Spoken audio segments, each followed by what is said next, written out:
आज हम एक ऐसे सच की बात करने वाले हैं जिसे लाखों करोड़ों लोग जी रहे हैं और वो है कर्ज।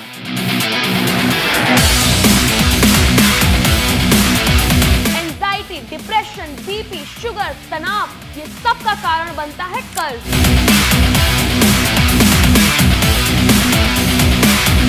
और आज हम इस वीडियो में आपको कर्ज मुक्त होने के 7 तरीके बताने वाले हैं।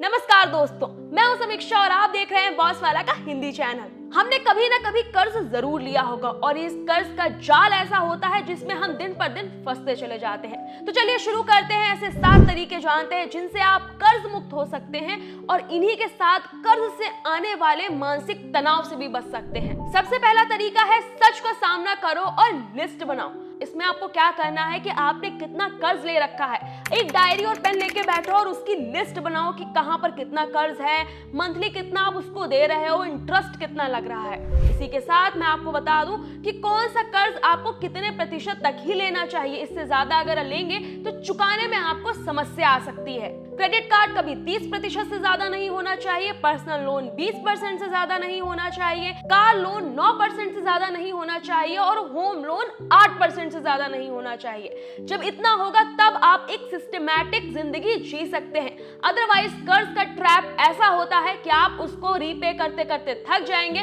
पर वो कर्जा आपके ऊपर से कभी नहीं उतरेगा। लोन से भी ज्यादा जो खतरनाक होता है वो होता है इंटरेस्ट, यानी कि उस पर लगने वाला ब्याज। अगर आप पर्सनल लोन 5 लाख रुपए लेते हैं तो ब्याज सहित आपको लगभग वो 7.5 लाख रुपए देना पड़ता है। और ये मैं आपको सबसे कम इंटरेस्ट रेट पे बता रही हूँ। बाकी इंटरेस्ट रेट डिपेंड करता है कि आपका क्रेडिट स्कोर कैसा है। दूसरा तरीका है कि सख्त बजट की आपको जरूरत है। नेटफ्लिक्स, प्राइम, हॉटस्टार, ZEE5 जैसे सभी सब्सक्रिप्शन से दूर रहो। इस पर पैसा मत खर्च करो। इसी के साथ गेमिंग ऐप का सब्सक्रिप्शन, डेटिंग ऐप्स का सब्सक्रिप्शन, इन सबको भूल जाओ। अपनी सिर्फ बेसिक नेसेसिटी पर ही जियो। आलतू फालतू के खर्चे पूरी तरह से अपने जीवन से कट डाउन कर दो, क्योंकि ये ऐसे ऐप होते हैं जो धीरे धीरे आपका खून चूसते रहते हैं। 100, 200, 400, 500 करके कब आपका बिल 5000 में बदल जाता है आपको खुद पता नहीं चलता है। तीसरा तरीका है इमरजेंसी फंड और हेल्थ इंश्योरेंस। बहुत से लोग ये कहते हैं कि मैं म्यूचुअल फंड में SIP दे रहा हूँ 1000 रुपए, लेकिन वो आपका इमरजेंसी फंड नहीं होगा। जिस दिन अगर मार्केट डाउन रही और आपको इमरजेंसी फंड की जरूरत है तो पैसा कहां से आएगा। इसलिए अपने इमरजेंसी के लिए अलग से इन्वेस्ट करो, ये पैसा अलग से रखो। चाहे तो अपने अकाउंट में रखो, RD, FD जो भी करवानी है करवा लो, लेकिन इमरजेंसी फंड हर किसी के पास होना चाहिए। इसी के साथ हेल्थ इंश्योरेंस सबसे ज्यादा जरूरी है। ये मैं आपको अपने पर्सनल एक्सपीरियंस से बता रही हूँ। अभी मेरी एक फैमिली मेंबर का 2.5 लाख रुपए का ऑपरेशन हुआ था, लेकिन जो कि मेरे पास हेल्थ इंश्योरेंस था तो मुझे सिर्फ 10,000 रुपए ही देने पड़े, बाकी सब कुछ इंश्योरेंस में कवर हो गया। सोचिए अगर ये इंश्योरेंस मेरे पास ना होता तो कितने सारी दिक्कतें आ सकती थी। इवन उस फैमिली मेंबर का ऑपरेशन भी नहीं हो पाता। और चौथा जिसको आपको ध्यान रखना है, आपके पास कुछ ऐसी फालतू की चीजें होंगी जैसे घर का कबाड़ हो गया या कुछ ऐसा फर्नीचर हो गया जिसको आप सेल कर सकते हैं, लेकिन उसको घर में डाले हुए हैं क्योंकि आपको फर्क नहीं पड़ता। चाहे आप OLX, Quikr, Facebook, marketplace, ये कुछ ऐसी जगह है जहां पर आप इस सामान को बेच सकते हैं। इससे जो कुछ भी पैसा आए वो आप अपने इंटरेस्ट में, अपने कर्जे में दे सकते हैं। इसके बाद 5वां तरीका है अपनी इनकम बढ़ाओ। अब देखिए आज के समय में ओला, उबर, स्विगी, जोमैटो, जेप्टो, फ्लिपकार्ट ये कुछ ऐसे ऐप्स हैं जिनमें डिलीवरी बॉय की जरूरत पड़ती है। और ये मैं आपको इसलिए बता रही हूँ क्योंकि ये साइड इनकम करने का सबसे अच्छा तरीका बन चुका है। आपने भी कभी ना कभी ओला, उबर में ऐसे लोग देखे होंगे जो अच्छी कंपनी में जॉब कर रहे हैं, उनके पास R15 जैसी बाइक है, स्टिल वो ओला, उबर चला रहे हैं अपनी साइड इनकम के लिए। क्योंकि अगर आप ऐसा नहीं करेंगे तो कर्ज से आप मुक्ति कभी नहीं पा सकते हैं।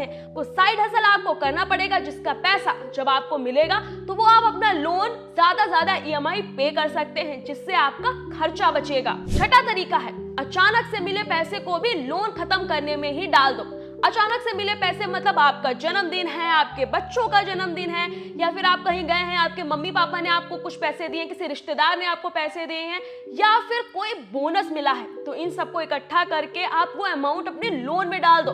अगर आप सोचोगे कि वो पैसा मिला है, चलो कहीं ट्रिप कराते हैं, गोवा चले जाते हैं, कहीं और चले जाते हैं, तो वो पैसा आपका फालतू होने वाला है और आप कर्जे में जीवन भर डूबे रहोगे। इससे ना आप खुश रहेंगे और ना ही आपके बच्चे। और 7वां तरीका, बात करो, चुप मत रहो।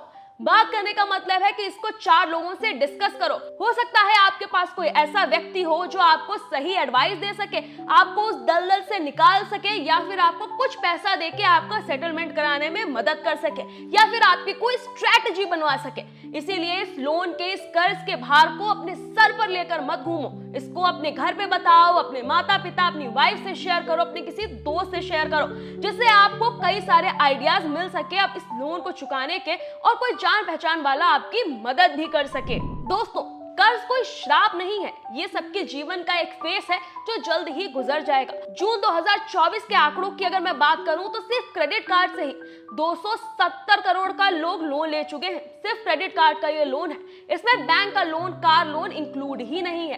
तो आपको भी इस लोन से, इस कर्ज से अगर मुक्ति पानी है तो इन 7 पैमानों को अपना लीजिए। कर्ज से आपको मुक्ति जरूर मिलेगी। ऐसे ही आप अपने खर्चों को ध्यान रखिए और कमेंट करके मुझे बताइएगा कि आप कौन सा तरीका अपने जीवन में अपनाने वाले हैं। इसी के साथ ये वीडियो अपने दोस्तों, अपने रिश्तेदारों के साथ शेयर करिए जो कर्ज में डूबे हुए हैं, उनके लिए भी ये मददगार साबित होगा। ऐसे ही और भी वीडियोस मैं आपके लिए बनाती रहूंगी। मिलूंगी आपसे नेक्स्ट वीडियो में और सारी अच्छी जानकारी के साथ। तब तक के लिए नमस्कार। बॉस वाला, बी द बॉस।